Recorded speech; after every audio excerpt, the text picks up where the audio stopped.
दी छोड़ सतगुरु रामपाल जी परमेश्वर जी की जय हो। परमपिता परमात्मा सारी सृष्टि के रचनहार कुल मालिक असंख्य ब्रह्मांडों के स्वामी जगत गुरु तीनों लोकों में प्रवेश करके सबका धारण पोषण करने वाले राजाधीराज आत्माधार नाथों के नाथ देवों के देव महादेव सर्वेश्वर महेश्वर मृत्युंजय अजरो अमर आदि अनादि सनातनी प्रभु जगत पिता जगदीश्वर श्री श्री 1008 की उपाधि के वास्तविक अधिकारी अकाल मूरत शब्द स्वरूपी राम वासुदेव सर्वगतम ब्रह्म परम पूज्य प्रथम पूज्य परम संत परम पुरुष परम धनी परम दयालु सत्य कबीर हक्का कबीर अल्लाहु कबीर अल्लाहु अकबर बाखबर अल्लाह ताला जगत के तारणहार जगत के मुक्तिदाता जगत के जगन्नाथ हारे के सहारे हिंदुओं के राम मुसलमानों के अल्लाह सिखों के वाहिगुरु ईसाइयों के मसीह दया के सागर दयानिधि करुणा के सागर करुणानिधि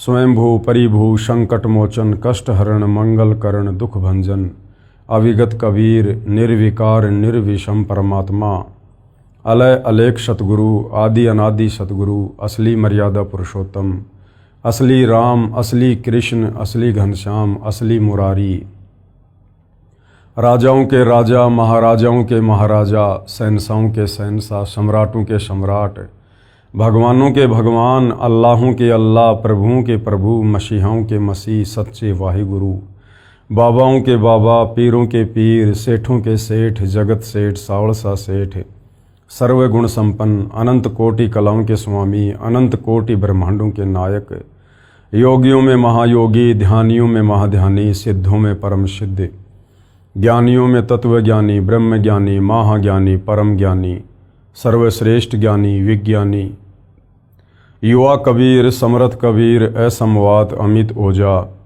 सच्चे रहनुमा करीम अल्लाह सुबहान अल्लाह दुनिया के अंतिम पैगंबर 8 सितंबर 1951 से गांव धनाना जिला सोनीपत हरियाणा भारतवर्ष की पावन भूमि पे प्रकट रियल कल्कि भगवान श्री नारायण साकार हरि श्री बाबा साहेब नूर अनंत परमात्मा सच्चे दरवेश सच्चे बाखबर संत श्रोमणी सतगुरु रामपाल जी परमेश्वर जी के चरण कमल में आप और हम सभी भाई बहनों का अनंत कोटि दंडवत प्रणाम। सत्साई भाई और बहनों, बहुत बड़ी दया बहुत बड़ी मेहर पूज्य गुरुदेव भगवान की परमेश्वर रामपाल जी की जिनके शुभ आशीर्वाद से विशेष आशीर्वाद से उन्हीं के सत्संगों का संग्रह पवित्र आध्यात्मिक पुस्तक कबीर बड़ा या कृष्ण के ऊपर वीडियो बनाने की श्रृंखला जारी है। इसी श्रृंखला में आज हमारा ये तीसरे नंबर का वीडियो है।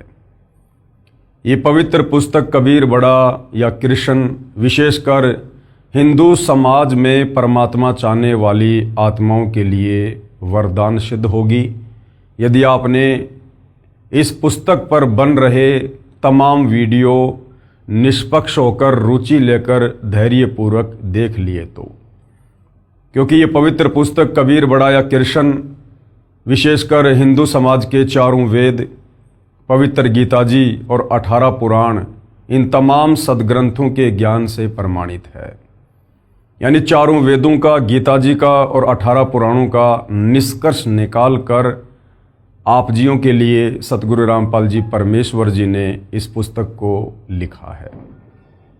तो भाई और बहनों, यदि वास्तव में आप परमात्मा प्रेमी हैं, यदि आपको परमेश्वर चाहिए, आपको मोक्ष प्राप्त करना है, तो आपने इस पुस्तक को अवश्य पढ़ना चाहिए या फिर ये तमाम वीडियो आपने अवश्य देखने चाहिए।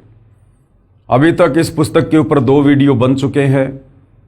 यदि आपने नहीं देखे हैं तो आपने अवश्य देखने चाहिए ताकि आपको इस पुस्तक में लिखित आगे का अमृत ज्ञान भली भांति समझ में आ सके।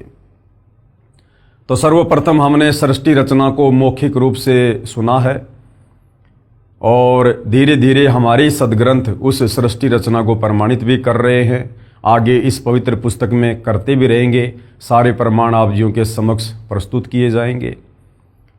साथ में हमें ब्रह्मा विष्णु महेश की स्थिति के विषय में भी पूज्य गुरुदेव भगवान ने बताया कि ये कितने भगवान हैं, किस लेवल के भगवान हैं, शास्त्रों के अनुसार श्री ब्रह्मा, श्री विष्णु, श्री महेश पूजा के योग्य देव है या नहीं है।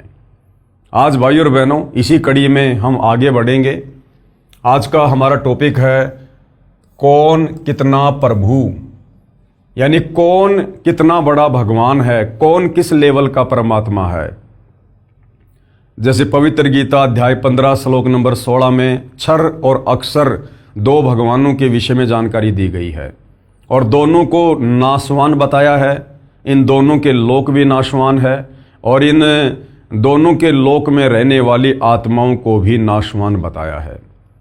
उसके बाद गीता अध्याय 15 श्लोक नंबर 17 में कहा है कि उत्तम पुरुष तु अन्य परमात्मा इति उदाहरते ये लोक तरम अवश्य विभर्ति अवय ईश्वरे, यानी सर्वश्रेष्ठ परमात्मा वास्तव में पुरुषोत्तम तो गीता अध्याय 15 श्लोक नंबर 16 में वर्णित क्षर और अक्षर इन दोनों भगवानों से अन्य है, जो तीनों लोकों में प्रवेश करके सबका धारण पोषण करता है। तो भाइयों और बहनों, भक्ति तो उस समय शुरू होगी जब पहले हमें भगवान का पता चलेगा। हिंदू समाज में हमारे तत्व ज्ञानहीन नादान धर्म गुरुओं ने तरह तरह के भगवान बनाए हुए हैं, प्रसिद्ध किए हुए हैं। 33 करोड़ देवी देवताओं की पूजा करवाई जाती है। आज तक हमारे धर्मगुरु हमें एक परमेश्वर के विषय में नहीं बता पाए कि वो सर्वशक्तिमान एक परमपिता परमेश्वर कौन है, जिन्होंने सारी सृष्टि को रचा है, जो कुल का मालिक है। तो भाइयों और बहनों, जब तक हमें ये पता नहीं चलेगा कि हम जिन भगवानों को भगवान मानकर पूज रहे हैं वो वास्तव में भगवान है या नहीं, वो पूजा के योग्य है या नहीं, वो वास्तव में सर्वशक्तिमान है या नहीं। मान लीजिए आपने गाय की आवश्यकता है, आप गाय लेने के लिए जा रहे हैं और गाय के विषय में आपको पता ही नहीं गाय कैसी होती है, और कोई आपको गाय की जगह गधी पकड़ा दे, आप तो उसको लेकर आ जाओगे, तो आप तो ठगे गए। तो इसी प्रकार हम सदियों से भक्ति और भगवान के नाम पर ठगे जा रहे हैं। हमें आज तक कोई भगवान के विषय में बताने वाला नहीं मिला कि भगवान कैसा है। किसी ने साकार बता दिया, किसी ने निराकार बता दिया, किसी ने कुछ बता दिया। तो जब तक हमें ये पता नहीं चलेगा कि वास्तव में एक पूर्ण परमात्मा कौन है, कैसा है, कहाँ रहता है, साकार है या निराकार है, मिलता है या नहीं मिलता है, उसकी भक्ति विधि कहाँ है, उसकी प्राप्ति के मंत्र क्या हैं, तब तक हमारी भक्ति कैसे शुरू होगी। तो सतगुरु रामपाल जी परमेश्वर सर्वप्रथम हमें यही बता रहे हैं कि कौन कितना प्रभु है।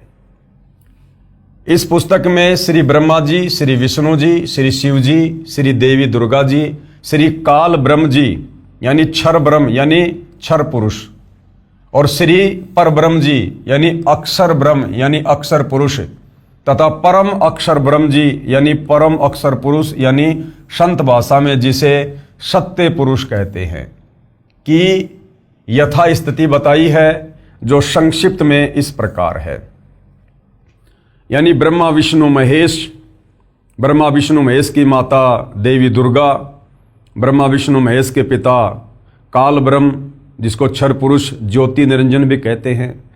उसके बाद अक्षर पुरुष जो सात संग ब्रह्मांड का स्वामी है, और उसके बाद परम अक्षर ब्रह्म, परम अक्षर पुरुष, सत्य पुरुष यानी कबीर देव। तो इनमें सर्वशक्तिमान सर्वश्रेष्ठ प्रभु कौन है, ये शास्त्रों से ही हमें गुरुदेव भगवान निष्कर्ष निकालकर बता रहे हैं।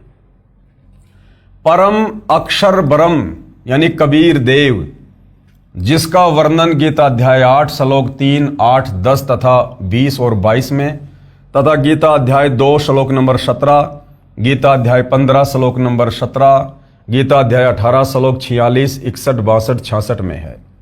जिसकी शरण में जाने के लिए गीता ज्ञान बोलने वाले ने अर्जुन को कहा है। गीता बोलने वाला कौन है? ये काल ब्रह्म है, ब्रह्मा विष्णु महेश का पिता है, जो महाभारत के युद्ध के दौरान श्री कृष्ण जी के शरीर में प्रवेश करके गीता जी का ज्ञान बोल रहा है। तो इस गीता ज्ञान दाता काल ब्रह्म ने अर्जुन को क्या कहा है परम अक्षर ब्रह्म के विषय में, परमेश्वर के विषय में?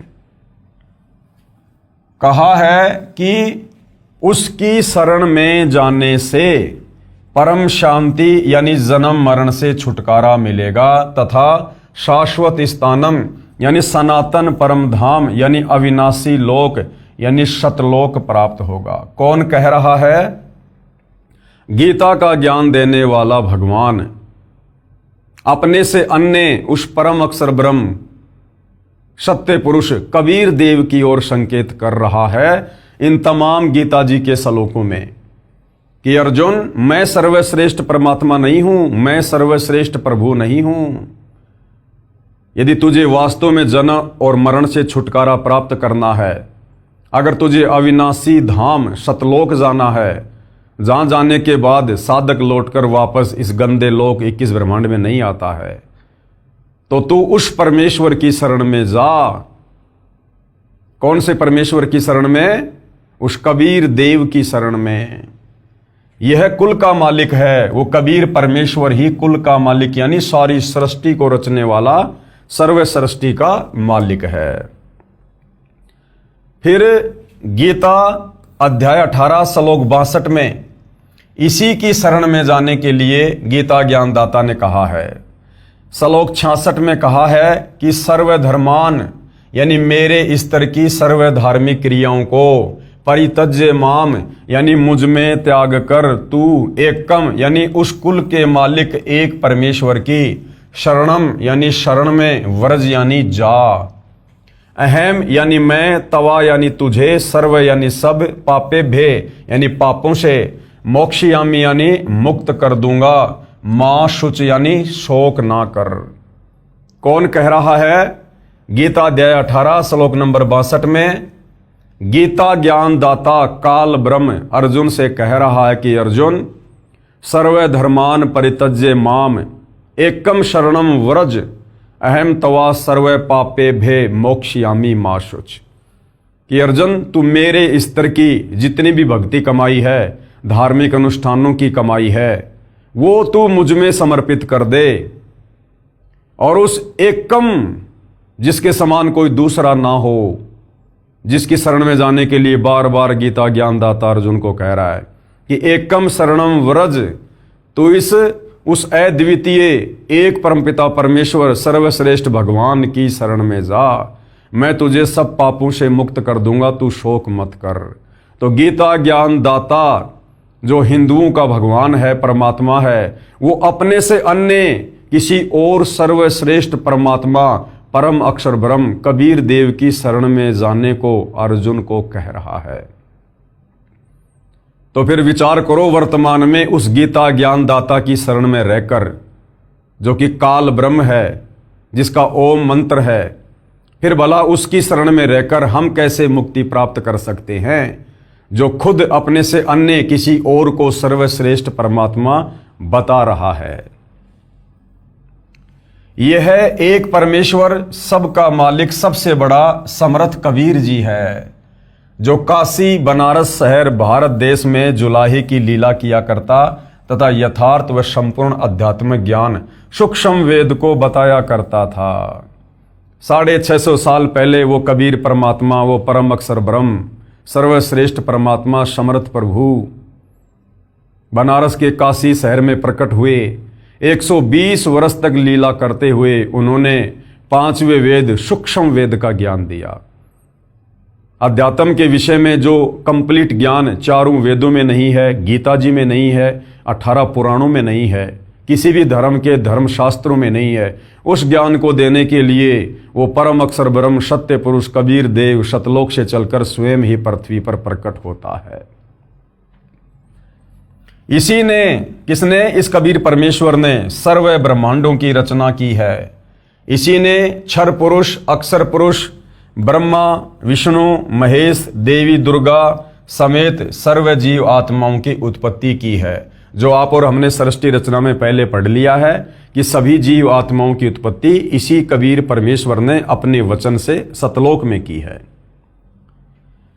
यह तथ्य इतना सत्य जानो जैसे आज से लगभग 400 वर्ष पूर्व एक वैज्ञानिक ने बताया था कि पृथ्वी अपने अक्ष यानी धुरी पर घूमती है, जिसके घूमने से दिन तथा रात बनते हैं। उस समय सब मानते थे कि सूर्य पृथ्वी के चारों ओर घूमता है, जिस कारण से दिन तथा रात बनते हैं। संसार के सब मानव का यही मत था। इस झूठ को इतना सत्य मान रखा था कि उस वैज्ञानिक का विरोध करके फांसी पर चढ़वा दिया। आज वह 400 वर्ष पूर्व वाली बात सत्य साबित हुई। सूर्य घूमता है, ये झूठ सिद्ध हुई। यानी पृथ्वी ही घूमती है और पृथ्वी के घूमने के चलते दिन और रात बनते हैं। जिस वैज्ञानिक ने यह बात बताई थी 400 साल पहले, अन्य लोगों ने उसे फांसी पर चढ़वा दिया, ये कहकर कि पृथ्वी के घूमने से दिन रात नहीं बनते, सूर्य पृथ्वी के चारों तरफ घूमता है इसलिए दिन और रात बनते हैं। सत्य कहने वाले उस वैज्ञानिक को फांसी पे चढ़वा दिया। आज वही सत्य भाई और बहनों सृष्टि रचना को लेकर, इन ब्रह्मा विष्णु महेश की समर्थता को लेकर, दुर्गा और काल की समर्थता को लेकर, शास्त्र अनुकूल साधना को लेकर सतगुरु रामपाल जी सन 1994 से बता रहे हैं। और दुनिया वालों ने वही सब कुछ सतगुरु रामपाल जी के साथ भी करने का पूरा प्रयास किया। 2006 में करोथा कांड, 2014 में बरवाला कांड, आज भी लगातार संघर्ष जारी है, परंतु बिगाड़ कुछ नहीं पाए।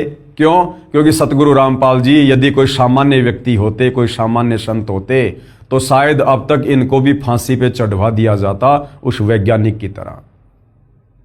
परंतु दुनिया ऐसा नहीं कर पा रही, क्योंकि ये स्वयं कबीर देव है, कबीर परमेश्वर है, परम अक्षर ब्रह्म है, और ये वर्तमान का समय इन्होंने स्वयं ही निर्धारित किया हुआ है भक्ति के लिए, मोक्ष के लिए। और परमेश्वर जो ठान लेता है उसमें अड़ंगा भले ही दुनिया अड़ाकर अपने कर्म फोड़ सकती है, परंतु परमेश्वर के उस निर्धारित समय में वो किसी प्रकार का बदलाव नहीं कर सकती है। वर्तमान में काशी के जुलाहे कबीर को कुल का मालिक बताना इतना सत्य है जितना 400 वर्ष पहले पृथ्वी को अपनी धुरी पर घूमना बताना था। आप पाठक जन इस पुस्तक को पढ़कर मान लोगे कि वास्तव में कबीर जुलाहा पूर्ण परमात्मा है। Kabir is complete God. Satlok, Alakhlok, Agamlok तथा अकय लोक यानी अनामी लोक, इन 4 लोकों का समूह अमर लोक यानी सनातन परम धाम कहलाता है। इन चारों अमर लोकों में कबीर जी की राजधानी है। उनमें तख्त यानी सिंहासन बने हैं। उस सिंहासन के ऊपर बैठकर परमेश्वर कबीर जी राजा की तरह सिर के ऊपर मुकुट तथा छत्र आदि से शोभा पाता है। शतलोक में सत्य पुरुष कहलाता है, अलख लोक में अलख पुरुष कहलाता है, और अगम लोक में अगम पुरुष तथा अनामी लोक में अनामी पुरुष की पदवी प्राप्त है। जैसे भारत देश का प्रधानमंत्री जी देश का एकमात्र शासक है, प्रधानमंत्री जी अपने पास कई विभाग भी रख लेता है। उनके डॉक्यूमेंट पर हस्ताक्षर करता है तो मंत्री लिखा जाता है। प्रधानमंत्री कार्यालय के दस्तावेज पर हस्ताक्षर करता है तो प्रधानमंत्री लिख जाता है। व्यक्ति वही होता है।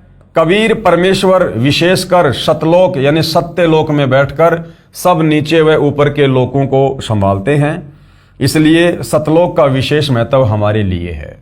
उसमें सत्य पुरुष पद से जाना जाता है, यानी सतलोक में सिंहासन पर विराजमान होने के चलते कबीर परमेश्वर को सत्य पुरुष की संज्ञा दी गई है। इसलिए सत्य पुरुष शब्द हमारे लिए अधिक मायने रखता है। सत्य पुरुष का मतलब है कबीर देव, कबीर परमात्मा। जैसे प्रधानमंत्री जी का शरीर का नाम अन्य होता है, ऐसे सत्य पुरुष यानी परम अक्षर ब्रह्म का नाम कबीर है। सत्य पुरुष यानी कबीर जी की सत्ता अक्षर पुरुष के 7 संग ब्रह्मांडों पर तथा अक्षर पुरुष के ऊपर भी है, तथा क्षर पुरुष यानी काल तथा इसके 21 ब्रह्मांडों के ऊपर भी है। इसलिए परम अक्षर ब्रह्म को वासुदेव यानी सब जगह पर अपना अधिकार रखने वाला कहा गया है। कबीर परमेश्वर जी को वासुदेव कहा गया है। वेदों में कबीर परमेश्वर का नाम वासुदेव है। वासुदेव का मतलब होता है जिसकी सत्ता, जिसका साम्राज्य सबके ऊपर है।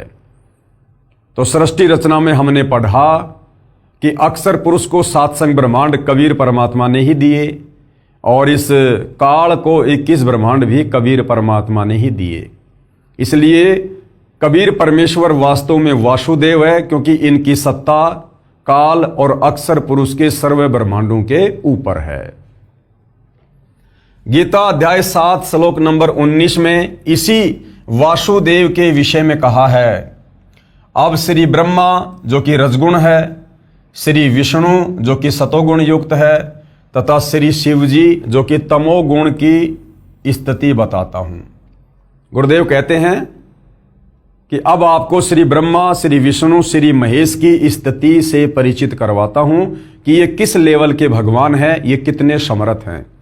अभी हमने कबीर परमेश्वर की समर्थता के विषय में पढ़ा कि कबीर परमेश्वर सर्व सृष्टि के मालिक हैं, सर्व ब्रह्मांडों के रचयिता हैं, इनकी सत्ता सर्व ब्रह्मांडों के ऊपर है, इसलिए इनको वासुदेव भी कहा जाता है। इनके बराबर और कोई शक्ति सृष्टि में नहीं है। अब ब्रह्मा विष्णु महेश कितने समर्थ हैं, किस लेवल के भगवान हैं, ये कितने वासुदेव हैं, ये कितने भगवान हैं, कितने ब्रह्मांडों के ऊपर इनका साम्राज्य है, अब गुरुदेव भगवान हमें ये बताएंगे। क्षर पुरुष यानी काल रूपी ब्रह्म के 21 ब्रह्मांड हैं। एक ब्रह्मांड में 3 लोकों पृथ्वी लोक, स्वर्ग लोक तथा पाताल लोक में श्री ब्रह्मा जी, श्री विष्णु जी तथा शिव जी एक एक कार्य के स्वामी हैं, प्रभु हैं। जैसे एक प्रांत में यानी एक राज्य में एक मुख्यमंत्री होता है जो प्रांत का मुखिया होता है, अन्य मंत्रीगण उसके अधीन होते हैं तथा मुख्यमंत्री जी देश के प्रधानमंत्री जी के अधीन होता है। ऐसे ही क्षर पुरुष यानी काल ज्योति निरंजन अपने प्रत्येक ब्रह्मांड में मुख्यमंत्री रूप में है तथा श्री ब्रह्मा जी रजगुण विभाग के, श्री विष्णु जी सतगुण विभाग के तथा श्री शिव जी तमगुण विभाग के मंत्री हैं। केवल 3 लोकों यानी पृथ्वी लोक, स्वर्ग लोक तथा पाताल लोक के प्रभु हैं, मालिक हैं। यानी कितनी कम शक्ति रखते हैं श्री ब्रह्मा, श्री विष्णु और श्री महेश, ये पूज्य गुरुदेव भगवान ने हमें बताया है। ये जो काल ब्रह्म है ये 21 ब्रह्मांड का स्वामी है और इसने एक ब्रह्मांड में सृष्टि को चला रखा है, बाकी 20 ब्रह्मांड इसके खाली रहते हैं। उस एक ब्रह्मांड में केवल 3 लोक, पृथ्वी लोक, पाताल लोक, स्वर्ग लोक, केवल इन 3 लोकों में श्री ब्रह्मा विष्णु महेश एक एक विभाग के मंत्री हैं। एक ब्रह्मांड में भी श्री ब्रह्मा विष्णु महेश का पूरा साम्राज्य नहीं है। उस एक ब्रह्मांड में भी केवल 3 लोकों पर पृथ्वी, पाताल और स्वर्ग, और केवल एक एक विभाग के ऊपर इनका आधिपत्य है। श्री ब्रह्मा जी रजोगुण विभाग के मंत्री हैं, श्री विष्णु जी सतोगुण विभाग के मंत्री हैं और श्री शंकर जी तमोगुण विभाग के मंत्री हैं। श्री ब्रह्मा विष्णु महेश की केवल इतनी समर्थता है, ये केवल इतने प्रभु हैं, इतने भगवान हैं। यानी 21 ब्रह्मांड का मुख्यमंत्री समझो इनका पिता काल ब्रह्म है और ये जो ब्रह्मा विष्णु महेश है ये समझो तीनों विधायक हैं, एमएलए हैं। ये एमपी भी नहीं है, ये विधायक की कैटेगरी में है। तो इस लेवल के ये भगवान हैं, ये परमात्मा हैं, ये वासुदेव हैं। एक ब्रह्मांड में भी इनकी कंप्लीट जो है प्रभुता नहीं है। परम अक्षर ब्रह्म यानी सत्य पुरुष कबीर जी को प्रधानमंत्री जी तथा देश के राष्ट्रपति जी मानो। यानी कबीर परमेश्वर कितने सक्षम हैं? परम अक्षर ब्रह्म यानी सत्य पुरुष कबीर जी को प्रधानमंत्री जी तथा देश के राष्ट्रपति जी मानो। यानी 21 ब्रह्मांड का स्वामी है ये ज्योति निरंजन, इसको समझो मुख्यमंत्री। और मुख्यमंत्री से ऊपर कौन होता है? प्रधानमंत्री, राष्ट्रपति। यानी राष्ट्रपति देश का प्रथम नागरिक होता है, उससे ऊपर फिर कोई नहीं होता। इसी प्रकार कबीर परमेश्वर जी को जानो राष्ट्रपति, जो काल के 21 ब्रह्मांडों पर भी शासन करते हैं, अक्षर पुरुष के 7 संग ब्रह्मांडों पर भी शासन करते हैं और ऊपर के 4 अविनाशी लोकों पर भी उन्हीं का शासन है। तो सबसे बड़े परमात्मा, सबसे समर्थ प्रभु कौन? सत्य पुरुष कबीर देव। अब आप जी समझ लें कि कबीर बड़ा है या कृष्ण। गुरुदेव कहते हैं अब आपकी समझ में आ जाना चाहिए कि वास्तव में कबीर जी बड़े हैं या फिर श्री कृष्ण जी बड़े हैं। तो कहां कबीर जी और कहां श्री कृष्ण जी, कहां देश का राष्ट्रपति और कहां एक विधायक, एक एमएलए। दिन और रात का अंतर है उनकी शक्ति में, उनकी प्रभुता में। श्री कृष्ण जी व श्री रामचंद्र जी स्वयं विष्णु हैं जो भिन्न भिन्न रूपों में जन्मे थे। श्री विष्णु जी की स्थिति ऊपर बता दी है। संत गरीबदास जी को परमेश्वर कबीर जी स्वयं मिले थे, उनको ऊपर के ब्रह्मांडों में लेकर गए थे, सब देवों की स्थिति से अवगत करवाया था, अपने सतलोक में भी लेकर गए थे, अपनी स्थिति से भी अवगत करवाया था, फिर वापस पृथ्वी के ऊपर छोड़ा था।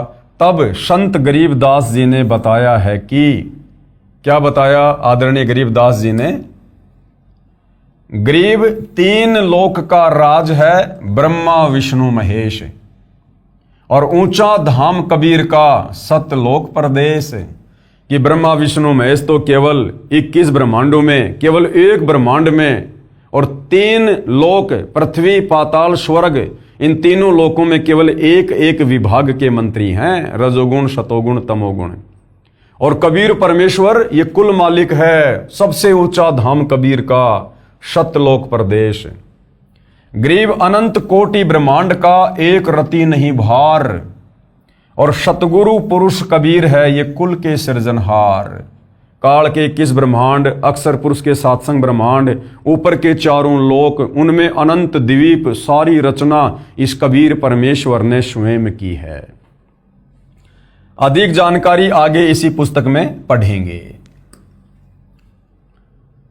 धार्मिक भावनाओं को ठेस, जो भाई बहन ये सोचते हैं कि सतगुरु रामपाल जी हमारे देवता श्री ब्रह्मा विष्णु महेश जी को छोटा बताकर, और ये तो हमारे देवताओं की निंदा कर रहे हैं, हमारी धार्मिक भावनाओं को ठेस पहुंचा रहे हैं, तो उन नादान आत्माओं के लिए सतगुरु रामपाल जी क्या कह रहे हैं? यदि कोई सज्जन पुरुष, स्त्री या पुरुष, उस अंध श्रद्धालु को कहे कि आप जिस देवी देवता को इष्ट मानकर जो साधना कर रहे हो ये गलत है, इससे आपको कोई लाभ नहीं मिलेगा, आपका मानव जीवन नष्ट हो जाएगा, आप देवी देवताओं की पूजा इष्ट मानकर ना करो, आप मूर्ति की पूजा ना करो, आप धामों तथा तीर्थों पर मोक्ष मकसद से ना जाओ, आप श्राद्ध ना करो, पिंडदान ना करो, 13वीं 17वीं क्रिया या अस्थियां उठाकर गति करवाने के लिए मत ले जाओ, आप व्रत मत करो, इसके स्थान पर अन्न जल करने में संयम करो, न अधिक खाओ न बिल्कुल भूखे रहो, आप अपने धर्म के शास्त्रों में बताए भक्ति मार्ग के अनुसार साधना करो।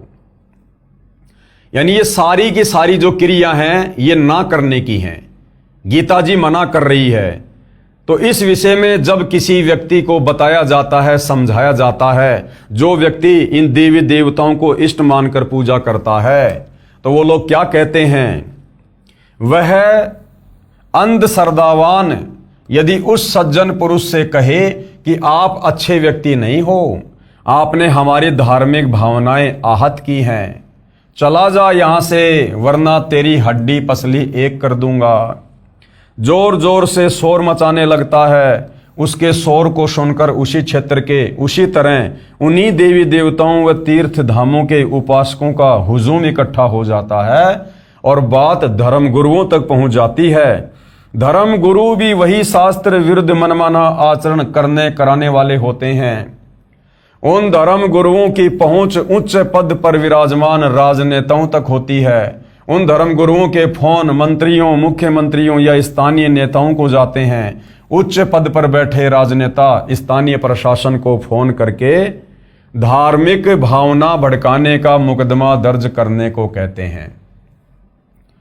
उनके दबाव में प्रशासनिक अधिकारी तुरंत उस सज्जन पुरुष को गिरफ्तार करके मुकदमा बनाकर जेल भेज देते हैं। अब गुरुदेव कहते हैं इसका जीवित उदाहरण बताता हूं आपको कि ये घटना सेम टू सेम किसके साथ घटित हो रही है। ये घटना स्वयं सतगुरु रामपाल जी के साथ घटित हुई है। क्योंकि सतगुरु रामपाल जी सतज्ञान बताते हैं, शास्त्रों के अनुसार ज्ञान बताते हैं, इन देवी देवताओं की स्तुति से भगत समाज को परिचित करवाते हैं और सर्वश्रेष्ठ प्रभु समर्थ परमात्मा कबीर देव की पूजा बताते हैं इष्ट रूप में। तो वो जो अंधश्रद्धावान हैं उनको ये बात हजम नहीं होती है, क्योंकि वो शास्त्रों से अपरिचित होते हैं। वो अपने धर्मगुरुओं को जाकर बताते हैं, धर्मगुरु भी शास्त्र विरुद्ध साधना करवा रहे होते हैं। उन धर्मगुरुओं की जानकारी उच्च अधिकारी प्रशासन में बैठे राजनेताओं से होती है। राजनेताओं की मदद से उस सज्जन पुरुष के ऊपर धार्मिक भावना भड़काने का मुकदमा करवा दिया जाता है। तो ये स्थिति सतगुरु रामपाल जी के साथ में बनी हुई है। जीवित उदाहरण, सन 2011 में मेरे यानी सतगुरु रामपाल जी के अनुयायी, जिनमें बेटियां भी शामिल हैं यानी भगत और भगतमतियां, मध्य प्रदेश प्रांत के शहर जबलपुर में पुस्तक ज्ञान गंगा, जो मेरे सत्संग प्रवचनों का संग्रह करके तैयार कर रखी है, उसका प्रचार कर रहे थे। लागत 30 रुपए परंतु 10 रुपए में बेच रहे थे, जिस कारण से हिंदू श्रद्धालु उत्साह से लेकर जा रहे थे। जब उन्होंने घर जाकर पढ़ा तो लगा कि अनर्थ हो गया, देवी देवताओं की पूजा गलत लिखी है, धामों तीर्थों पर जाना व्यर्थ लिखा है, माता दुर्गा का पति बताया है, श्री ब्रह्मा श्री विष्णु तथा श्री शिव का जन्म मरण बताया है, इनके माता पिता भी बताए हैं, हमारे देवताओं का अपमान किया है, मारो मारो। उन अंधश्रद्धा वालों ने पहले तो प्रचार करने वाले स्त्री पुरुषों को स्वयं पीटा, फिर थाने में ले गए। हजारों अंधश्रद्धावान इकट्ठे हो गए। जिला प्रशासन में बेचैनी हो गई, क्योंकि राजनेताओं के फोन स्थानीय डीसी, एसपी, आईजी तथा कमिश्नर के पास आने लगे। हमारे एक अनुयायी ने बताया कि उपायुक्त महोदय यानी डिप्टी कमिश्नर तथा पुलिस अधीक्षक महोदय थाने में आए, पुस्तक ज्ञान गंगा ली, उसको वहीं बैठकर पढ़ने लगे।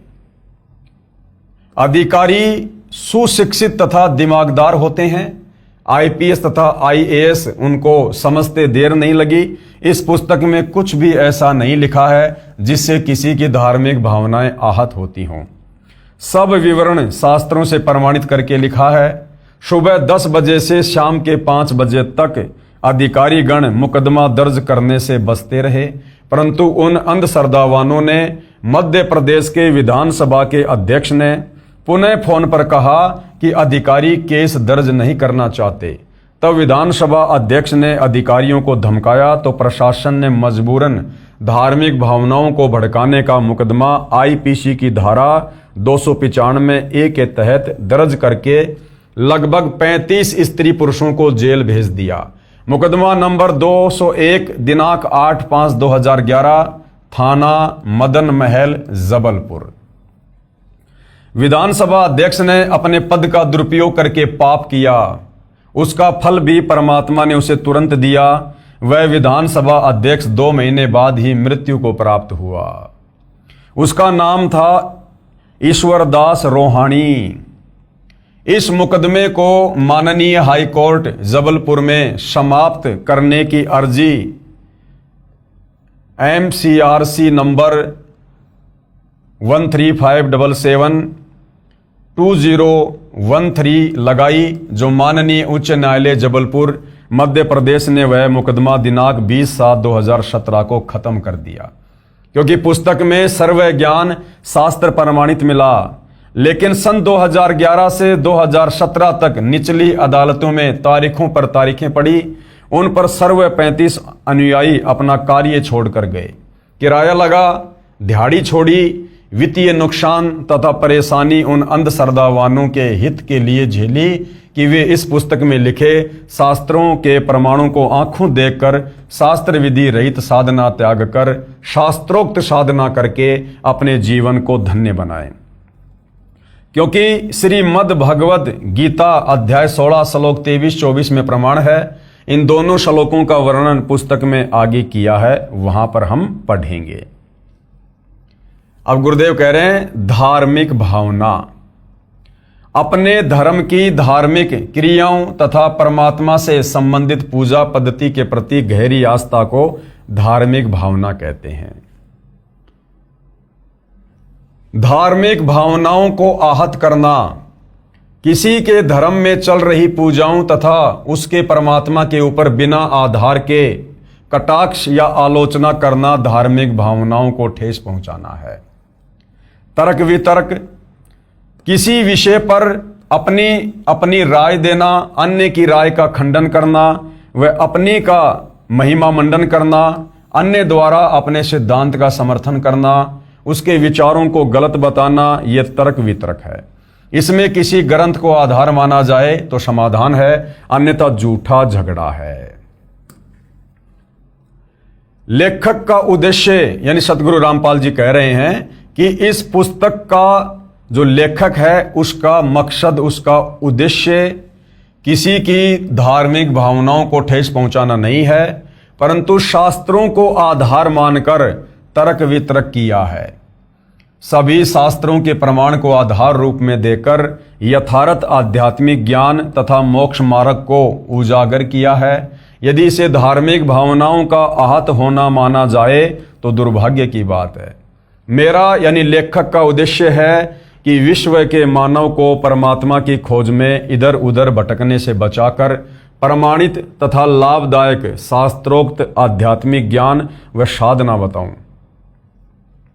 उनके मानव जीवन की रक्षा करूं। यदि ये धार्मिक भावनाओं को आहत महसूस होगा तो कोई बात नहीं, फिर तो ये करना आवश्यक है।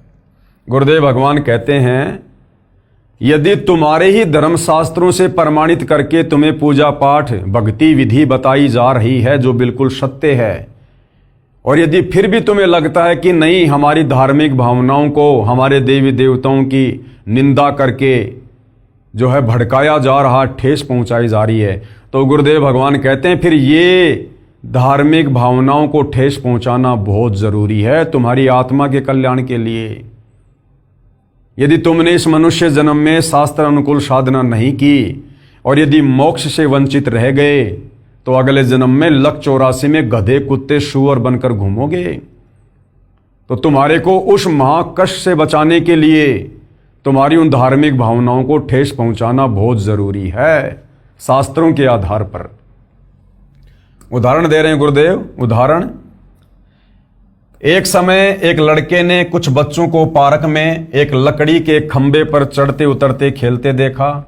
उसने गली में खड़े बिजली के खंबे पर चढ़ना प्रारंभ किया। एक सज्जन पुरुष ने उसे देखा और दौड़कर उसे ऐसा करने से रोका। बच्चा रोने लगा।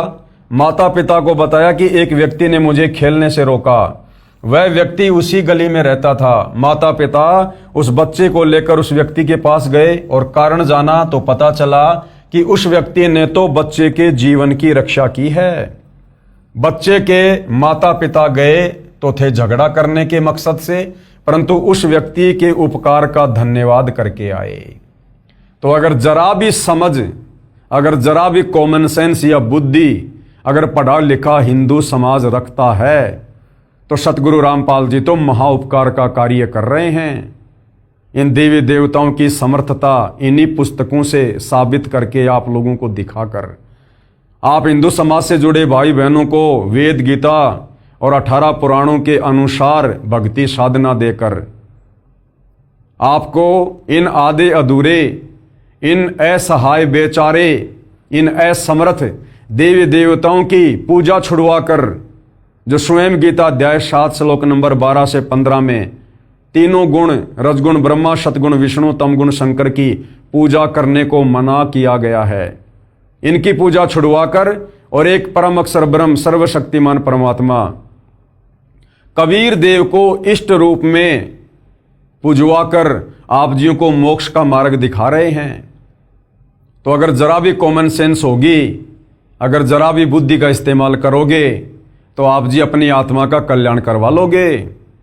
सतगुरु रामपाल जी तो आपको उस नादान बच्चे की तरह बिजली के खंबे पर चढ़ने से रोक रहे हैं, जो आप चिल्ला रहे हो कि हमारी धार्मिक भावनाओं को ठेस पहुंचा रहे हैं, हमारे देवी देवताओं की निंदा कर रहे हैं। ये जब इस पुस्तक को आप पढ़ोगे, सारे प्रमाण देखोगे, बखूबी आपकी समझ में आ जाएगा, यदि आप भक्ति करना चाहते हो तो। मेरा यानी लेखक का यही उद्देश्य है कि हिंदू धर्म के सब व्यक्ति लकड़ी के खंभे पर न खेलकर, शास्त्रोक्त साधना ना करके और बिजली के खंभों पर चढ़कर मर रहे हैं। यानी उस कबीर परमेश्वर की जो सर्वशक्तिमान परमात्मा है, सर्वधर्म शास्त्र केवल उसी परमेश्वर की भक्ति करने को कह रहे हैं।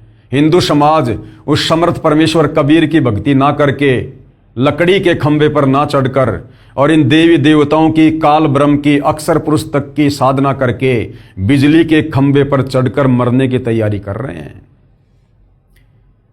यानी शास्त्र विरुद्ध मनमाना आचरण करके अनमोल मानव जीवन व्यर्थ कर रहे हैं। उनको शास्त्रोक्त साधना यानी गीता और वेदों के अनुसार साधना करने के लिए बाध्य करूं, क्योंकि आप मेरे बंधु हैं। बंधु नहीं, हम परमेश्वर रामपाल जी के बच्चे हैं, हम उनकी आत्माएं हैं। सारी सृष्टि के मालिक हैं कबीर देव, जो आज वर्तमान में सतगुरु रामपाल जी के नाम से धरती पर प्रकट हैं। मेरे देश के वासी हैं। कौन से देश के वासी? सतलोक देश के वासी हैं। हम सभी सतलोक से आए हुए हैं। परमात्मा के अबोध यानी अध्यात्म ज्ञान में अनजान बच्चे हैं। मुझे परमात्मा जी ने सर्व शास्त्रों का यथार्थ ज्ञान दिया है। अपने आप को छुपा कर कह रहे हैं सतगुरु रामपाल जी। वर्तमान में सब शिक्षित हैं। शास्त्रों के अध्याय, श्लोक व पेज तक पुस्तक में लिखे हैं। फोटोकॉपी भी लगाई है। जांच करें और फिर मानें। इस पुस्तक जिसका नाम है कबीर बड़ा या कृष्ण के लिखने का उद्देश्य है कि आप और मैं हिंदू धर्म में जन्मे हैं। आप और हम अवश्य जन्मे हैं, परंतु सतगुरु रामपाल जी का जन्म नहीं है। ये स्वयंभू परमात्मा है। लीला परमेश्वर कुछ भी कर सकते हैं। ये आपको आगे धीरे धीरे समझ में आएगा। आप और मैं हिंदू धर्म में जन्मे हैं। पहले ये दास यानी रामपाल दास भी आप वाली साधना लोक वेद वाली ही किया करता था। परमात्मा की कृपा से एक तत्वदर्शी संत मिल गए। उन्होंने शास्त्रों से प्रमाण बताकर मेरी शास्त्र विरुद्ध साधना, जो वर्तमान में हिंदू धर्म में प्रचलित है, ब्रह्मा विष्णु महेश वाली, उसको छुड़वाकर शास्त्रों में लिखी सत्य साधना का उपदेश देकर मेरे मानव जीवन को नष्ट होने से बचाया। उस महापुरुष यानी मेरे पूज्य गुरुदेव श्री राम देवानंद जी महाराज की मेरी 101 पीढ़ी एहसानमंद रहेगी। ये केवल भाइयों और बहनों एक खेल है, एक लीला है। सतगुरु रामपाल जी तो स्वयं कबीर परमेश्वर हैं, गुरुओं के गुरु हैं, संत शिरोमणि हैं, जगत गुरु हैं। इनको इस सृष्टि का कोई भी जीव उपदेश नहीं दे सकता, ज्ञान नहीं दे सकता। लेकिन यहाँ वो कबीर परमात्मा एक आम संत के रूप में प्रकट होकर आम व्यक्ति की लीला करके और एक अच्छी आत्मा को मुंह बोला गुरु बनाकर गुरु शिष्य परंपरा को बनाकर रखते हैं। उस आधार से गुरुदेव यहाँ पर अपने मुंह बोले गुरुदेव श्री राम देवानंद जी को महिमा दे रहे हैं। कबीर परमेश्वर जी ने सूक्ष्म वेद में कहा है कि कबीर पीछे लाग्या जाऊ था लोक वेद के साथ। यानी जैसे दुनिया दंत कथाओं के आधार पर, लोक वेद के आधार पर, शास्त्र विरुद्ध साधना के आधार पर लगी हुई थी पूजा पाठ में, कहते हैं हम भी उसी हिसाब से चल रहे थे। पीछे लाग्या जाऊ था लोक वेद के साथ और मार्ग में सतगुरु मिले दीपक दीन्या हाथ। लेकिन मुझे आगे चलकर इस भक्ति मार्ग में सच्चा गुरु मिल गया और उन्होंने मेरे हाथ में तत्व ज्ञान रूपी दीपक दे दिया। यानी मुझे शास्त्र अनुसार साधना पर लगा दिया। अर्थात बताया है कि एक साधक अपने धर्म में लोकवेद क्या होता है? दंत कथा, यानी सुनी सुनाई बात जिसका कोई आधार ना हो। यानी सुनी सुनाई बातों के आधार से जो शास्त्र प्रमाणित साधना नहीं थी, साधना करता हुआ भक्ति मार्ग पर चला जा रहा था, यानी तीर्थ धामों पर भटक रहा था। उस मार्ग में यानी भक्ति करते करते तत्वदर्शी संत मिल गया जिसने शास्त्रों का ज्ञान करवाया। यानी जैसे अंधेरे में भटक रहे व्यक्ति को दीपक मिल जाए तो वह मार्ग पर चलता है, कुमार्ग को त्याग देता है। जैसे आप और हम सभी भगत भाई बहन सतगुरु रामपाल जी परमेश्वर जी की शरण में आने से पहले हम उस लोकवेद दंत कथा के आधार से शास्त्र विरुद्ध साधना कर रहे थे।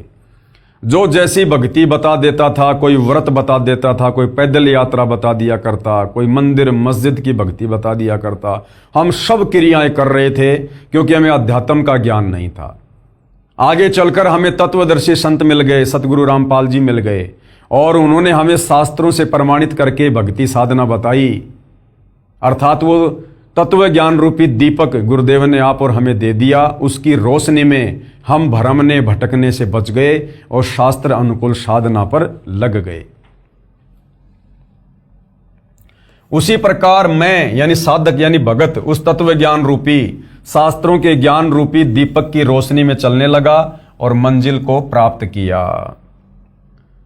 सूक्ष्म वेद में कहा है, सूक्ष्म वेद क्या है? पांचवा वेद। जैसे 4 वेद हैं, यजुर्वेद, ऋग्वेद, सामवेद, अथर्ववेद। लेकिन जो पांचवा वेद है जिसमें कंप्लीट अध्यात्म का ज्ञान है, जिसको सूक्ष्म वेद कहते हैं, तो पांचवा वेद सूक्ष्म वेद क्या कहता है? जिसको स्वयं परमात्मा आकर ही बताते हैं। सत्य भक्ति करे जो हंसा, क्या कह रहे हैं परमात्मा? सत्य भक्ति करे जो हंसा, तारों तास के इकोत्तर वंसा। जो भगत तत्वदर्शी संत से उपदेश लेकर शास्त्र अनुकूल साधना करने लग जाता है, उसका तो मोक्ष होता ही होता है। पीछे से उसकी 101 पीढ़ी का परमात्मा उद्धार करता है। समय आने पर उनको भी मोक्ष देता है। संत भाषा में इकोत्तर का मतलब होता है 101। तो मालिक कहते हैं सत्य भक्ति करे जो हंसा, हंसा यानी भगत, तारों तास के इकोत्तर वंशा, उसकी 101 पीढ़ियों का उद्धार करूंगा।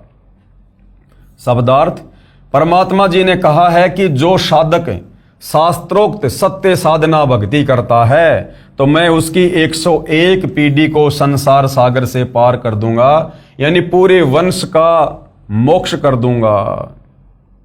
प्रिय पाठकों, मेरी यानी लेखक की तो 71 पीढ़ी निसंदेह पार होगी। मेरे को दीक्षा देने का अधिकार मेरे पूज्य गुरुदेव श्री राम देवानंद जी ने दिया है। जो भगत भगतमती मेरे से दीक्षा लेकर यानी सतगुरु रामपाल जी से उपदेश लेकर शास्त्र विरुद्ध पुरानी भक्ति साधना त्याग कर और शास्त्रोक्त साधना अपनी आंखों से शास्त्रों में देखकर विश्वास के साथ आजीवन करेगा, वह तथा उसकी इकोत्तर यानी 101 पीढ़ियां भवसागर से पार हो जाएंगी। कृपया विश्वास के लिए पढ़िए इसी पुस्तक के पेज नंबर 445 पर परमात्मा कबीर जी की भक्ति से हुए भक्तों को लाभ अध्याय में। शास्त्रोक्त साधना तथा शास्त्र विधि त्याग कर मनमाना आचरण साधना में क्या अंतर है? क्या कह रहे हैं परमात्मा? एक होती है शास्त्रोक्त साधना, यानी गीता, वेद, कुरान, पुराण, बाइबल, इन सब के अनुसार जो प्रमाणित भक्ति साधना है उसको कहते हैं शास्त्रोक्त साधना, यानी शास्त्र अनुकूल भक्ति साधना। दूसरा होता है शास्त्र विधि त्याग कर मनमाना आचरण, यानी गीता, वेद, कुरान, पुराण, बाइबल के विरुद्ध जो मनमानी भक्ति करता है, मनमाने मंत्रों का जाप करता है, उस साधना में क्या अंतर है?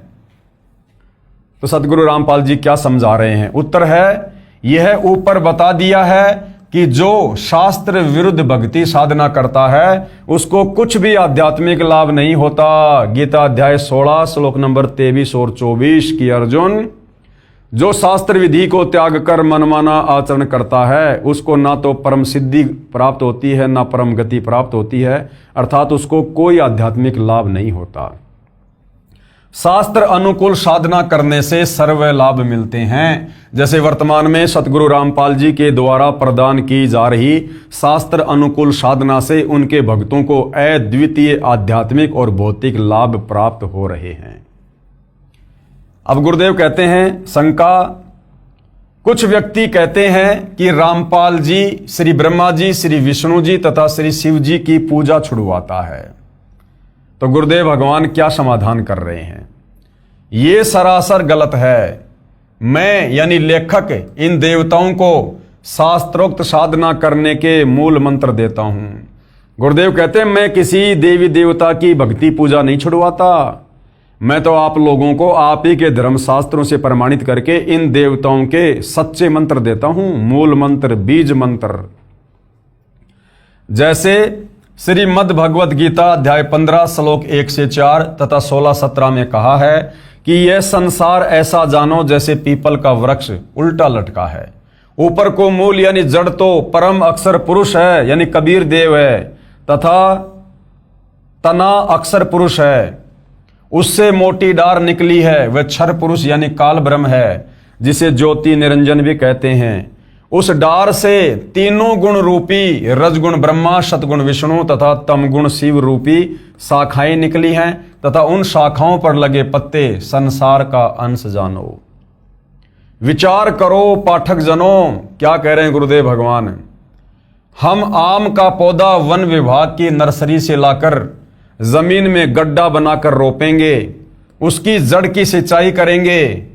उद्देश्य रहेगा कि यह पौधा पेड़ बने और शाखाओं को फल लगे और हम खाएं और अन्य को खिलाएं या बेचकर अपना निर्वाह चलाएं। क्या हम पौधे की शाखाओं को तोड़ फेंकेंगे? बिल्कुल भी नहीं तोड़कर फेंकेंगे, क्योंकि शाखाओं के ही तो फल लगेंगे। इसी प्रकार भक्ति रूपी पेड़ की शाखा है रजगुण ब्रह्मा, सतगुण विष्णु, तमगुण शंकर। तो सतगुरु रामपाल जी इस भक्ति रूपी पेड़ की शाखाओं को, ब्रह्मा विष्णु महेश की पूजा को कैसे छुड़वा देंगे, इनकी भक्ति को कैसे छुड़वा देंगे। सतगुरु रामपाल जी तो इन शाखाओं के यथार्थ मंत्र बता रहे हैं ताकि इन पर तुरंत फल लगना शुरू हो जाए। क्या हम पौधे की शाखाओं को तोड़ फेंकेंगे? उत्तर है कभी नहीं। इसी प्रकार तीनों देवता श्री ब्रह्मा जी, श्री विष्णु जी तथा श्री शिव जी प्राणी को कर्मों का फल देते हैं। ये हमारी साधना के अभिन्न अंग हैं, इनको छोड़ नहीं सकते। इन तीनों देवताओं से लाभ लेने के विशेष मंत्र हैं जो सूक्ष्म वेद में बताए हैं, जो मेरे पास हैं यानी सतगुरु रामपाल जी के पास हैं और विश्व में किसी के पास नहीं है। तो सतगुरु रामपाल जी तो हमें इन तीनों देवता ब्रह्मा विष्णु महेश के वास्तविक मंत्र बताते हैं, इनके मूल मंत्र, इनके बीज मंत्र, ताकि उन मंत्रों का जाप करने से ये तुरंत आप और हमारे ऊपर ध्यान देना शुरू कर दें। जैसे गुरुदेव भगवान ने उदाहरण देकर समझाया, जैसे भैंसा यानी झोटा होता है, उस भैंसे का एक मूल मंत्र है, उससे उसको पुकारने से वह तुरंत सक्रिय हो जाता है। वह उस मंत्र के वश है, उसके वश की बात नहीं रहती। और वो मंत्र है हुर्र हुर्र, जिसको सुनते ही भैंसे के कान खड़े हो जाते हैं। इस मंत्र का प्रयोग वह व्यक्ति करता है जिसने अपनी भैंस को भैंसे से गर्भ धारण करवाना होता है। यदि उस पशु को उसके प्रचलित नाम भैंसा भैंसा करके पुकारें तो वह टस से मस नहीं होता। ठीक इसी प्रकार इन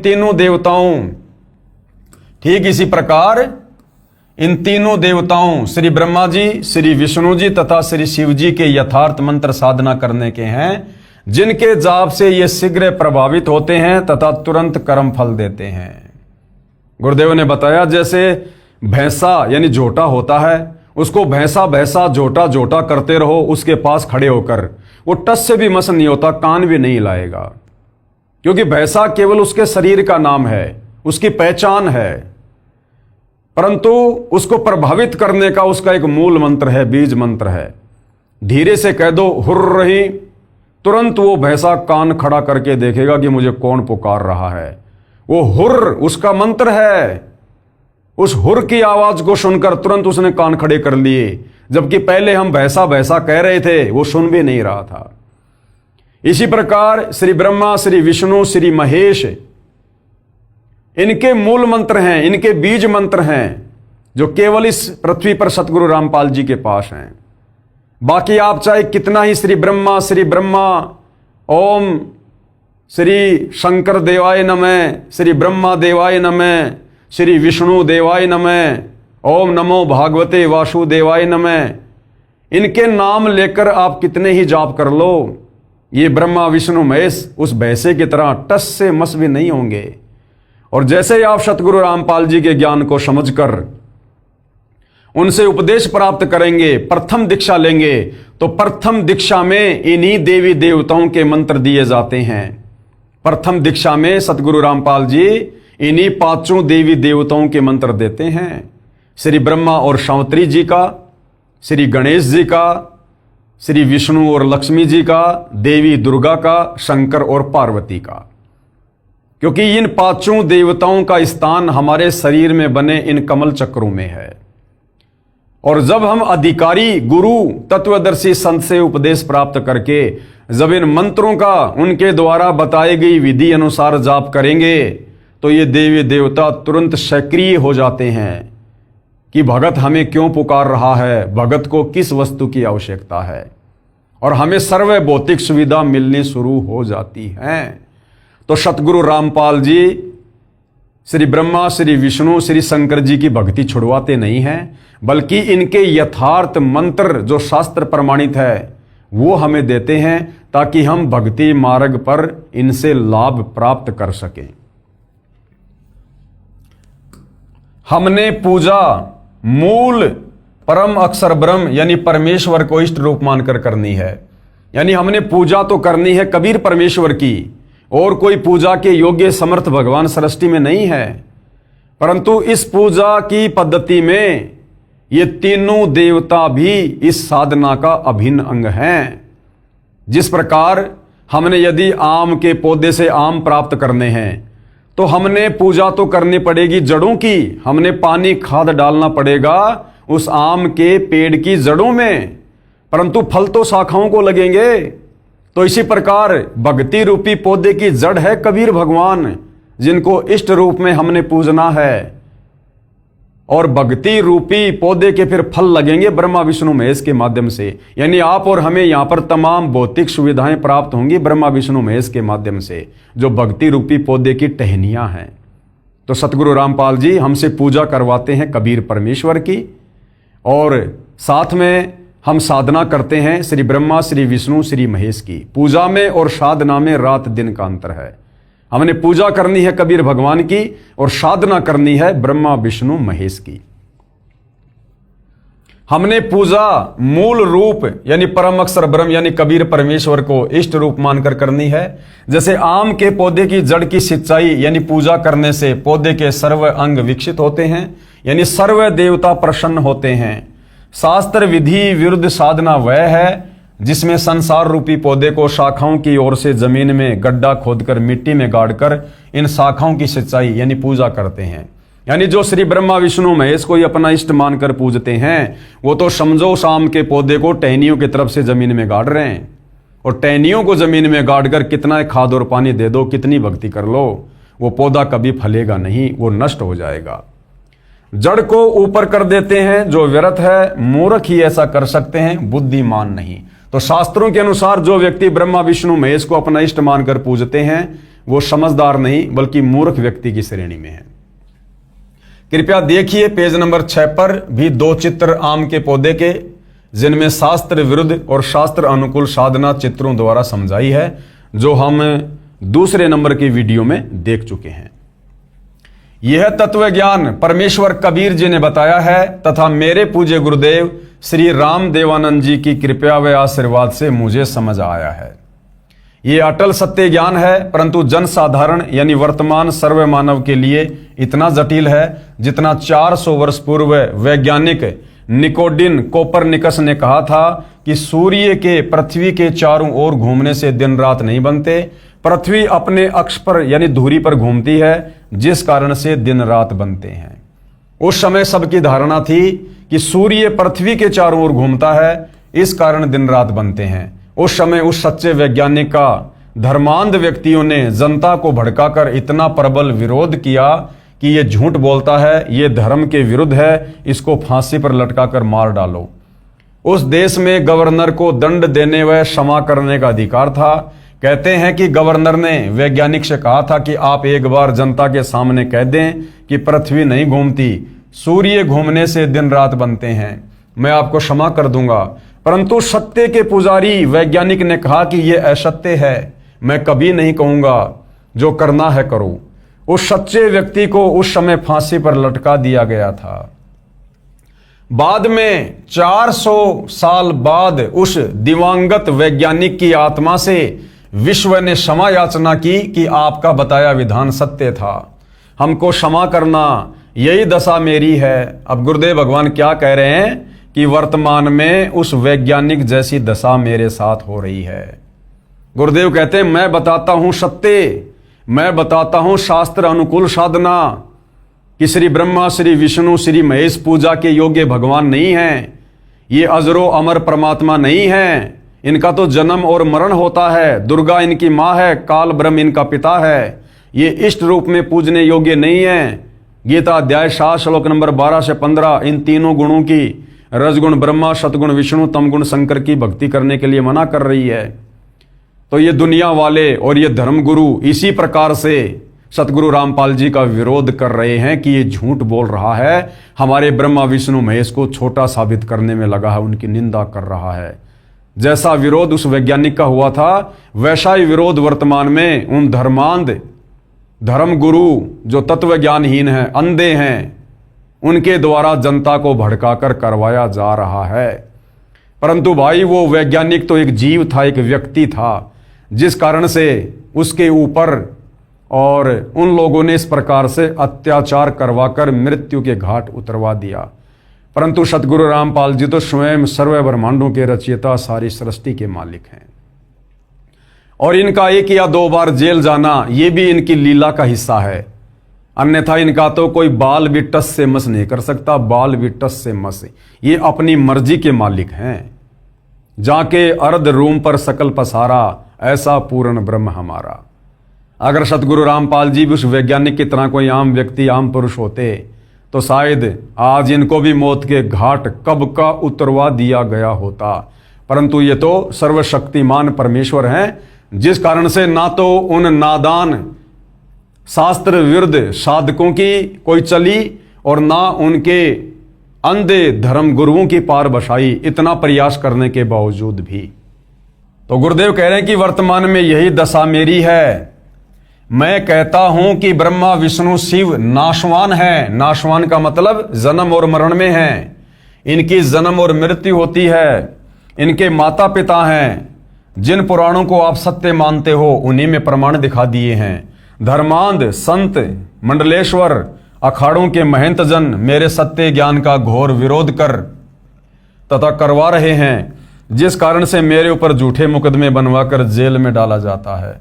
सन 2006 में झूठा मुकदमा बनाया, यानी करोथा कांड हुआ।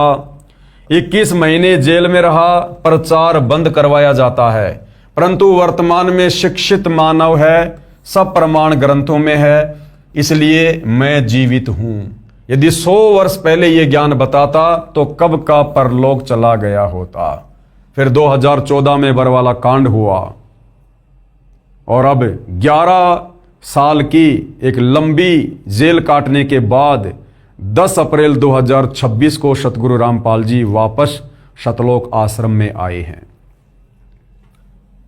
विशेष यहां पर यह बताना अनिवार्य समझता हूं कि दास यानी लेखक तथा दास के अनुयायी 5 वेदों सूक्ष्म वेद, ऋग्वेद, यजुर्वेद, सामवेद तथा अर्थर्वेद तथा गीताजी में बताए अनुसार भक्ति व साधना करते हैं। यजुर्वेद अध्याय 19 मंत्र 25 तथा 26 में क्या कहा है? यजुर्वेद अध्याय 19 मंत्र 25 आप जियों की आंखों के सामने है। क्या कहा गया है? ये संधि छेद अर्ध ऋचे उक्थानाम रूपम पदे आपनोति निविद है प्रणवे शस्त्रणाम रूपम पैसा सोमह आपेते। इसका क्या अनुवाद किया है गुरुदेव भगवान ने? यहां पर अनुवाद है, हर एक शब्द का यहां पर हिंदी में अनुवाद करके समझाया है और नीचे फिर इसका भावार्थ किया है कि यह मंत्र क्या कह रहा है। तत्वदर्शी संत वह होता है जो वेदों के सांकेतिक शब्दों को पूर्ण विस्तार से वर्णन करता है, जिससे पूर्ण परमात्मा की प्राप्ति होती है। वह वेद के जानने वाला कहा जाता है। फिर यजुर्वेद अध्याय 19 मंत्र 26 संधि छेद अविश्वयम प्राह शवनम इंद्रेण इंद्रम माद्यनिंदम वैश्वदेवम सरस्वतस्या तृतीयम आप्तम श्वनम।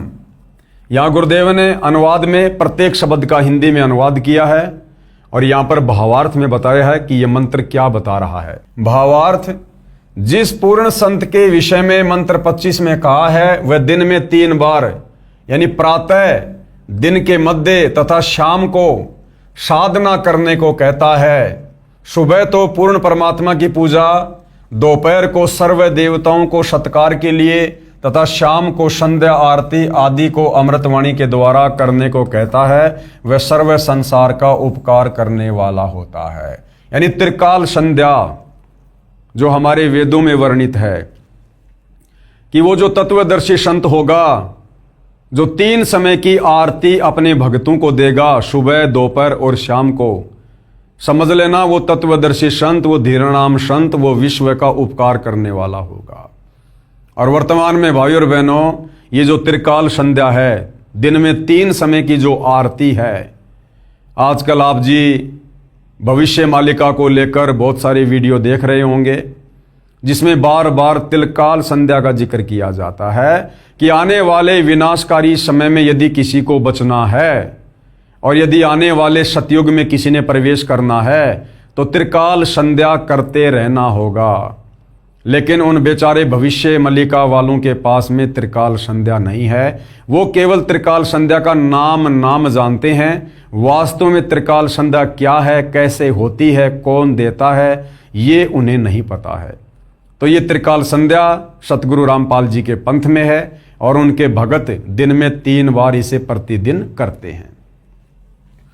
जैसा कि इन वेद मंत्रों में स्पष्ट किया है कि तत्वदर्शी संत शास्त्रों के सांकेतिक शब्दों को ठीक से समझता व समझाता है, गूढ़ रहस्यों को उजागर करता है, 3 समय की स्तुति प्रतिदिन करने को कहता है यानी त्रिकाल संध्या करने को कहता है, स्वयं भी करता है तथा अनुयायियों से भी करवाता है।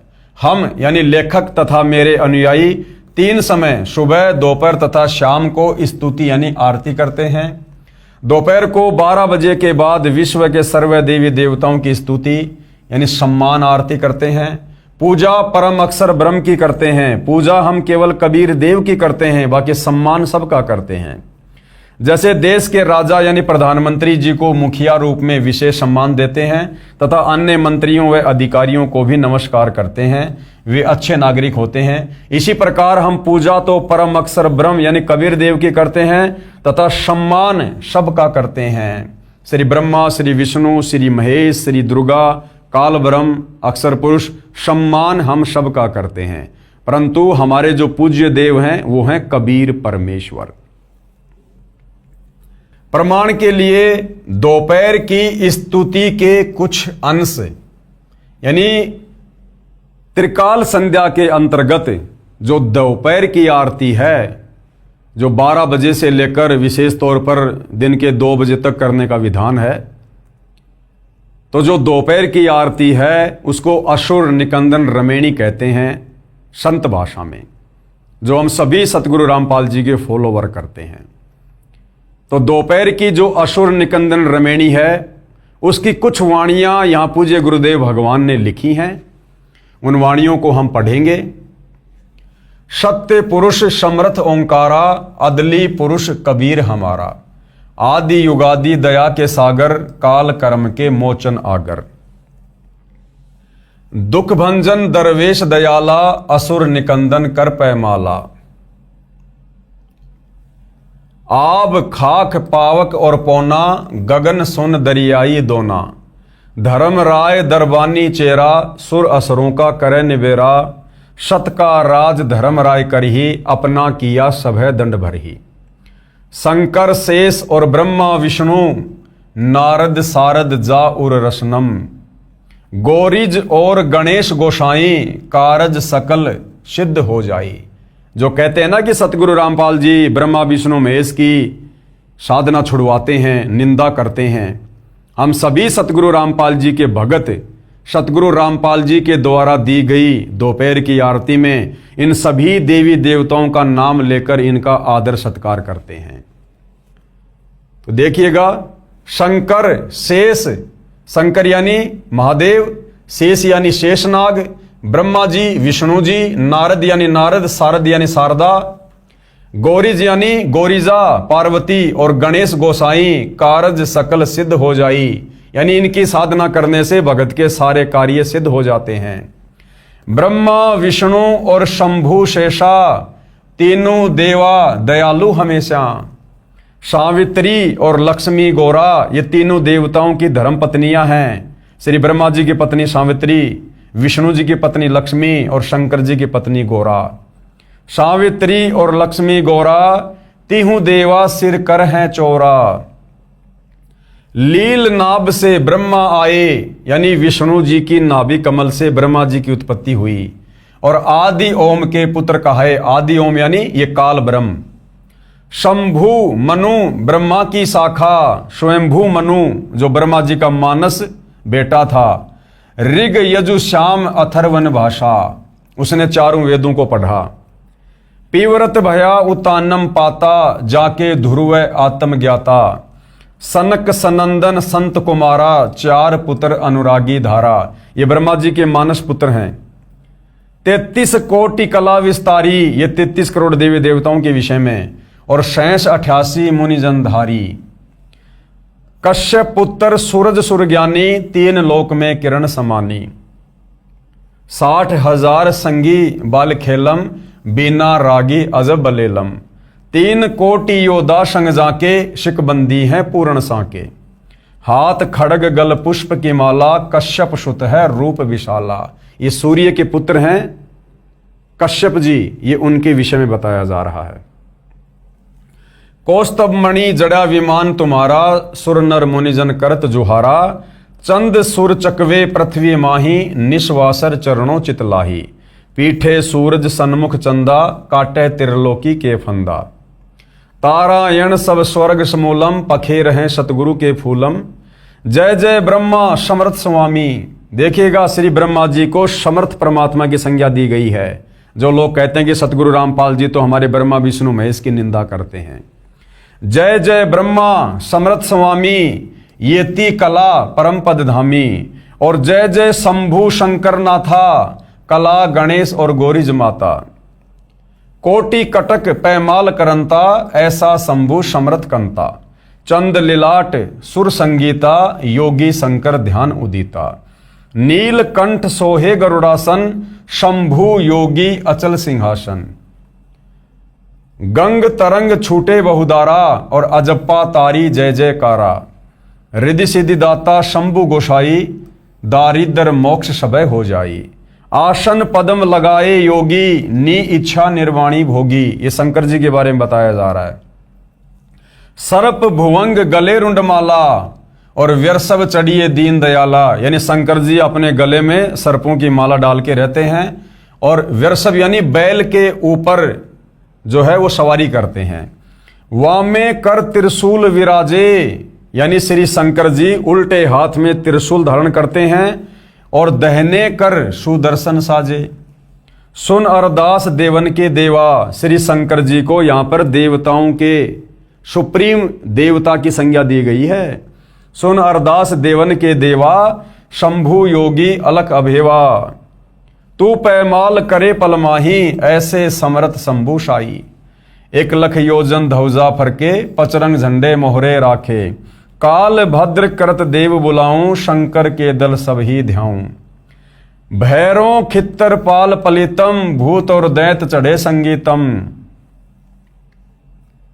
राक्षस भंजन बिरद तुम्हारा, यानी राक्षसों का नाश करना श्री शंकर जी का जो है ये परम कार्य है। ज्यों लंका पर पदम 18, कोट्यों गंधर्व कमंद चढ़ावे, शंकर दल गिनती नहीं आवे। मारे हाक दहाक चिंगारे, अग्नि चकर बाणों तनजारे। कंप्या शेष धरनी थर्रानी, जा दिन लंका घाली घानी। तुम शंभु ईसन के ईसा, और व्यर्सव चढ़िए विश्वे बीसा। यानी भगवानों का भगवान बताया है यहां पर श्री शंकर जी को। इंद्र देवताओं का राजा इंद्र, धन का देवता ये कुबेर, और जल का देवता वरुण। इंद्र कुबेर और वरुण बुलाऊं, रापती सवेत सिंहासन ल्याऊं। इंद्र दल बादल दरियाई 96 कोटि की हुई चढ़ाई। सुरपति यानी देवताओं का राजा इंद्र, सुरपति चढ़े इंद्र अनुरागी, अनंत पदम गंधर्व बड़भागी। किशन भंडारी चढ़े कुबेरा, अब दिल्ली मंडल बोर्यों फेरा। वरुण विनोद चढ़े ब्रह्मज्ञानी, कला संपूर्ण 12 बानी। धर्मराय आद युगादि चेरा, 14 कोटि कटक दल तेरा। चित्रगुप्त के कागज माही, और जेता उपजा सतगुरु साई। सातों लोकपाल का रासा, उर्मे धरिए साधु दासा। विष्णु नाथ है असुर निकंदन, यहां श्री विष्णु जी को राक्षसों का नाश करने वाला बताया है। और संतों के सब काटे फंदन, नरसिंह रूप धरे गुरु राया। हिरणाकुश को मारण धाया। शंख चक्र गदा पद्म विराजे, यानी शंकर जी क्या क्या धारण करते हैं। शंख चक्र गदा पद्म विराजे, भाल तिलक जाके उर साजे। वाहन गरुड़, यानी वो किसकी सवारी करते हैं, गरुड़ जी की। वाहन गरुड़ कृष्ण अश्वारा, और लक्ष्मी ढोरे चवर अपारा, लक्ष्मी जी उनके ऊपर चवर करती है। रावण मही रावण से मारे, और सेतु बांध सेना दल तारे। जरा सिंध और बाली खपाए, कंस केसी चानोर हराए। काली दै में नागी नाथा, शिशुपाल चक्र से काटे माथा। काल यवन मथुरा पर धाये, 18 कोटि कटक चढ़ाए। मुचकंद पर पीतांबर डार्या, काल यवन जहां बेगी सिंहार्या। परशुराम 52 अवतारा, कोई न जाने भेद तुम्हारा। शंखासुर मारे निर्वाणी, बरहा रूप धरे परवानी। राम अवतार रावण की बेरा, और हनुमत हाका सुनी सुमेरा। तो ये उस त्रिकाल संध्या के अंतर्गत जो दोपहर की आरती, दोपहर की स्तुति, इन तमाम देवी देवताओं की हम सतगुरु रामपाल जी के फॉलोवर करते हैं। तो ये कुछ वाणियां हैं जो आप जियों के समक्ष प्रस्तुत की गई हैं। अब आगे इन तमाम वाणियों का, यानी वाणी संख्या 1 से लेकर 68 तक का सतगुरु रामपाल जी ने अनुवाद भी किया है। यानी इन वाणियों का क्या अनुवाद है, इन देवी देवताओं के विषय में, इस 21 ब्रह्मांड की शक्तियों के विषय में क्या कुछ बताया गया है। बहुत ही रोचक जानकारी है। आप हिंदू समाज से जुड़े भाई बहनों के लिए बहुत ही नई जानकारी है, जो आज से पहले किसी भी आचार्य और शंकराचार्य ने इस प्रकार से हमें इन देवी देवताओं के विषय में, इनकी लीलाओं के विषय में नहीं बताया है। असुर निकंदन रमैणी की वाणी नंबर 1 से 68 का सरलार्थ। तो भाइयों और बहनों, इन वाणियों के ऊपर विशेष तौर से सतगुरु रामपाल जी ने जो अनुवाद किया है, सरलार्थ किया है, उसके ऊपर ज्ञान चर्चा, साध संगति, सतगुरु महिमा हम कल के वीडियो में करेंगे। यदि आज हम इन वाणियों का सरलार्थ करेंगे तो वीडियो बहुत लंबा हो जाएगा। तो हमारा जो कल का टॉपिक होगा पवित्र पुस्तक कृष्ण बड़ा या कबीर के ऊपर, वो इन्हीं तमाम वाणियों के सरलार्थ को लेकर होगा, जो बहुत ही ज़्यादा महत्वपूर्ण है, इंटरेस्टिंग है और रोचक जानकारी है। तो हिंदू समाज से जुड़े भाई बहनों को ये वीडियो अवश्य देखना चाहिए। इस पवित्र पुस्तक कबीर बड़ा या कृष्ण के ऊपर बन रहे वीडियो अवश्य देखने चाहिए, ताकि हम अपने ही धर्म ग्रंथों से परिचित हों। हम अपने आप को हिंदू कहते हैं, सनातनी कहते हैं, और हमें ये पता नहीं कि हमारे सनातनी ग्रंथों में, हिंदू ग्रंथों में भक्ति और भगवान को लेकर, भक्ति साधना को लेकर, देवी देवताओं की स्थिति को लेकर क्या कुछ लिखा हुआ है। तो भाई और बहनों, जब तक हम अपनी आंखों से इन धर्म शास्त्रों में वर्णित सच्चाई से रूबरू नहीं होंगे, हम कभी भी एक अच्छे भगत नहीं बन सकते। हम कभी भी परमात्मा की भक्ति से होने वाले भौतिक और आध्यात्मिक लाभ प्राप्त नहीं कर सकते। तो सतगुरु रामपाल जी परमेश्वर जी के विषय में निंदा चुगली करके अपने कर्म बिगाड़ने से बेहतर है आप जी एक बार उनके द्वारा लिखित पुस्तकों को पढ़िए, उनके द्वारा किए गए सत्संगों को सुनिए, समझिए। उसके बाद आपकी आंखों से आंसू निकलेंगे, आंसू, कि हमने ऐसे महापुरुष के विषय में अनजाने में लोगों के कहने से ना जाने क्या कुछ अनाप शनाप बोल दिया, हमने अनजाने में अपने कितने कर्म बिगाड़ लिए। फिर आपको समझ में आएगा कि वास्तव में सतगुरु रामपाल जी आप और हमारी आत्मा के कल्याण के लिए, मोक्ष के लिए महापरोपकार का कार्य कर रहे हैं। तो भाइयों और बहनों, पूज्य गुरुदेव भगवान के आशीर्वाद से आज के वीडियो में केवल इतना ही। इस पवित्र पुस्तक कबीर बड़ा या कृष्ण में हम कल और आगे बढ़ेंगे, ज्ञान चर्चा होगी। तब तक पूज्य गुरुदेव भगवान हम सबको आज्ञा दे, आशीर्वाद दे, सद्बुद्धि दे, मार्गदर्शन करे, हमें भ्रमने और भटकने से बचाए। बंदी छोड़ सतगुरु रामपाल जी परमेश्वर जी की जय हो।